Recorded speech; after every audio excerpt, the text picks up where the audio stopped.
پر جب عیسیٰ علیہ السلام یہ کہہ رہے ہیں کہ اگر تو انہیں عذاب دے تو وہ تیرے بندے ہیں، اور اگر تو انہیں بخش دے تو یہاں پر اگر جو لینگویج کے حساب سے اگر دیکھا جائے، جو اسکالرز اور جو لینگویج کے ایکسپرٹس ہیں اور جو قرآن کا اسلوب بھی جانتے ہیں، وہ کہتے ہیں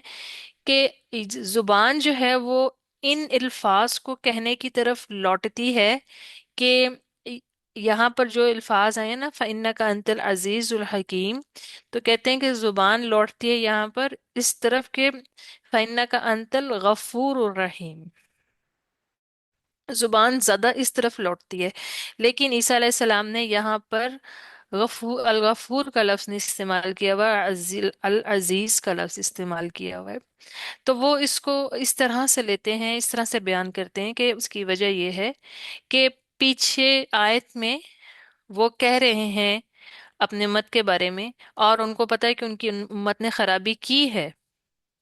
تو جب وہ جانتے ہیں کہ ان کی امت نے خرابی کی ہے اور وہ کام کیا ہے جو کہ اللہ تعالیٰ کو سخت ناراض کرنے والا ہے، تو وہ وہاں پر اللہ تعالیٰ کو یہ نہیں کہہ رہے کہ تو ان کو ضرور بخش دے، وہ یہ ضرور کہہ رہے ہیں کہ وہ تیرے ہی بندے ہیں، لیکن وہ یہ ساتھ یہ کہہ رہے ہیں کہ بے شک اختیار تیرا ہے، مالک تو ہے، اور ساری طاقت تیرے پاس ہے۔ اور وہ اس چیز کو پھر اس لیے یہاں پر غفور کا لفظ جو ہے وہ استعمال نہیں کیا گیا ہوا۔ ہم۔ تو یہ جو ان کی ابن القیم یہ جو بک ہے، اس مینرز آف دا پروفٹس، اس میں وہ اس چیز کو بیان کرتے ہیں کہ جو انبیاء کے جو ڈائلاگز ہیں دعاؤں کی صورت میں، اور جو مختلف ان کی جو ٹاکس ہیں اللہ تعالیٰ کے بارے میں، اس میں انہوں نے کس طرح سے انبیاء نے جو ہے نا ان مینرز کا خیال رکھا اللہ تعالیٰ کے بارے میں بات کرتے ہوئے، تو اس کے اندر انہوں نے اس چیز پر بحث کی اور اس آرگومنٹ کو دیا ہوا ہے: the incredible manners that the prophets have۔ پھر اس کے ساتھ اگر آپ اس کو تھوڑا سا سمجھنے کی غرض سے لیں تو آپ اس کو اس طرح سے سمجھ سکتے ہیں، بے شک اللہ تعالیٰ کے لیے ہم کوئی بھی مثال پیش نہیں کر سکتے، وہ ہر مثال سے اوپر ہے، لیکن ایک انسانی ذہن رکھتے ہوئے اس چیز کو آپ اس طرح سے سمجھ سکتے ہیں کہ مثال کے طور کے اوپر کہ آپ کے کسی بہن یا بھائی نے کوئی شرارت کی، کوئی غلطی کی، کوئی ایسا کام کیا جو والدہ کو ناراض کرنے والا ہے، تو اب والدہ اس آپ کے بہن یا بھائی کو ڈانٹ رہے ہیں اور آپ چھوٹے ہیں، اور آپ آ کے تو اپنی والدہ کو سمجھانے کی کوشش یہ کرتے ہیں کہ جی امی کو کہتے ہیں کہ آپ رہنے دیں، آپ غصہ نہ کریں، آپ اس کو معاف کر دیں اور ہم بس آرام سے بیٹھ جاتے ہیں، ہمیں کوئی مسئلہ نہیں ہے۔ تو اس وقت جب آپ کی والدہ ناراض ہے اور اس موقع پر جب آپ یہ بات کر رہے ہیں یا کر رہے ہیں، تو اس ٹائم آپ کی والدہ کا ٹیمپر آپ پر بھی لوز ہوگا، وہ آپ کو بھی غصے ہوں گی، وہ موقع نہیں وہ بات کرنے کا۔ تو اس وجہ سے جو بات عیسیٰ علیہ السلام نے بھی جب جو چیز کہی ہے،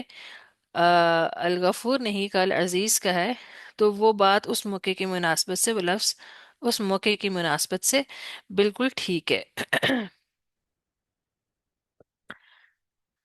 پھر اور پھر وہ یہ کہتے ہیں کہ یہ جو ہے وَلَسَوْفَ يُعْطِيكَ رَبُّكَ فَتَرْضَىٰ، یہ ایک پرومس ہے، یہ ایک وعدہ ہے جو اللہ تعالیٰ نے نبی صلی اللہ علیہ وآلہ وسلم سے کیا ہے، اور یہ ایک خوشخبری ہے امت کے لیے جو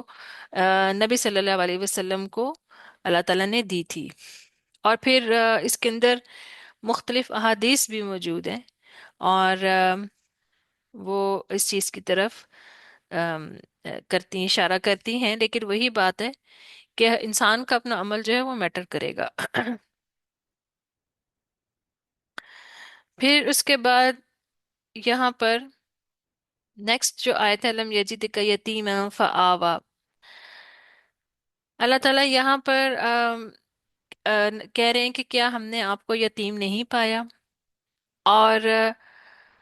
ہم نے آپ کو ایک رہنے کی جگہ، ایک امن کی جگہ، ایک سکون کی جگہ فراہم کی، اور یہاں پر ایک تو یہ آیت نبی صلی اللہ علیہ وسلم کی اپنی ذات کے لیے، یعنی کہ آپ صلی اللہ علیہ وسلم پیدا ہوئے تھے تو یتیم ہی تھے، لیکن یہ چیز امت کے اوپر بھی آتی ہے اور بہت خوبصورت طریقے سے بیان کی گئی ہوئی ہے۔ اسکالرز نے کیا کہا ہے کہ آپ صلی اللہ علیہ وسلم کی جو امت ہے وہ بھی یتیم تھی، یعنی اور یتیم کس طرح کہ عربس کا ہم جب دیکھتے ہیں جو کلچر جو تھا ان کا یا ان کی جو سویلائزیشن تھی، وہ اس کی روٹس ہمیں پیچھے سے کہیں اس طرح سے نہیں ملتی جس طرح سے رومنس کی یا گریکس کی یا اور پیچھے پرشین کی، اسی طرح اور بھی جو سویلائزیشنز ہیں اس طرح سے ان کی روٹس بہت اس طرح سے پیچھے نہیں جاتی، اور وہ صرف 600 AD میں، اس سے پہلے وہ ایک کوئی خاص کچھ سمجھے نہیں جاتے تھے کسی بھی لحاظ سے، اور ان کو کوئی پوچھتا بھی نہیں تھا، اور 600 AD میں وہ ایک دم ان کا رائز شروع ہوا اور وہ ایک سویلائزیشن بن کے اور پھر ایک طاقت بن کے ابھرے۔ تو وہ اس سے پہلے وہ بھی یتیم تھے، اور جب اللہ تعالیٰ نے اپنے نبی کو بھیجا، ان کے ساتھ پیغام بھیجا، تو ان کو بھی اللہ تعالیٰ نے ایک دنیا میں ایک نام دیا، ایک پہچان دی۔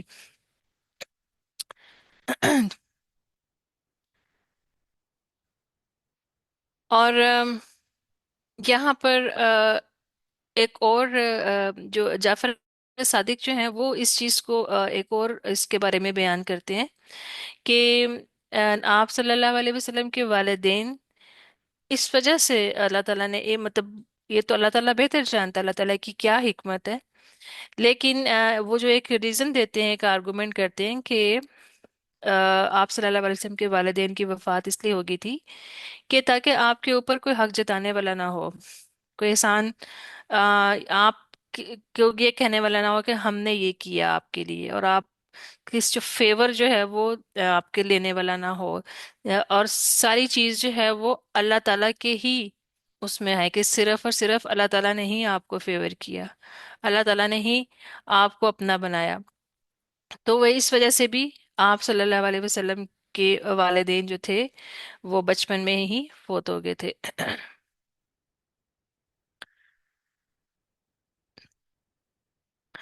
اور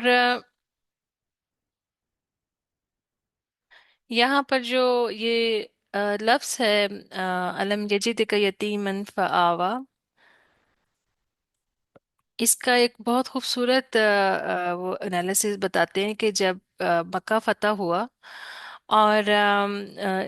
اسپیشلی غزوہ حنین کے بعد کافی مال جو تھا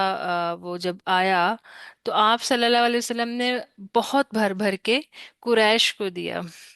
اور بہت سارے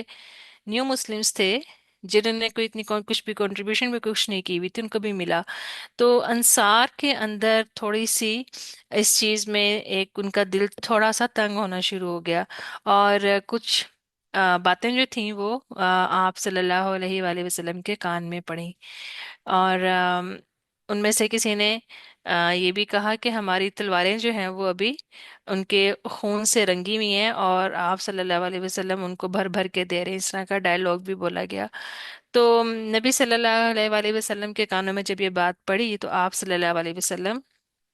تشریف لائے، اور انہوں نے آپ صلی اللہ علیہ وسلم نے انصار کے ساتھ ایک پرائیویٹ میٹنگ کی، اور اس میں آپ صلی اللہ علیہ وآلہ وسلم نے ان کو ان کے ساتھ جو ہے ان کو یہ کہا کہ کیا میں یہ والی باتیں میرے کانوں میں پڑی، میں ایسا سن رہا ہوں، اور کہ تم لوگوں میں سے یہ باتیں کی ہیں۔ تو انصار کے جو بڑے لوگ تھے انہوں نے کہا کہ نوجوان کچھ ہیں جو ان چیزوں کو نہیں سمجھتے، انہوں نے کوئی ایسی بات کی ہے۔ اور وہ نادان ہیں، انہوں نے ایسی بات کی ہے۔ نبی صلی اللہ علیہ وسلم نے کہا کہ کیا تم لوگ مس گائیڈڈ نہیں تھے، تم لوگ بھٹکے ہوئے نہیں تھے، اللہ تعالیٰ نے میرے ذریعے تمہیں ہدایت دی، اور تم لوگ آپس میں ایک دوسرے کے ساتھ گتھم گتھانی ہوتے رہتے تھے، اور اللہ تعالیٰ نے میرے ذریعے تم لوگوں کو جوڑ دیا۔ اور رسول اللہ صلی اللہ علیہ وسلم ان چیزوں کو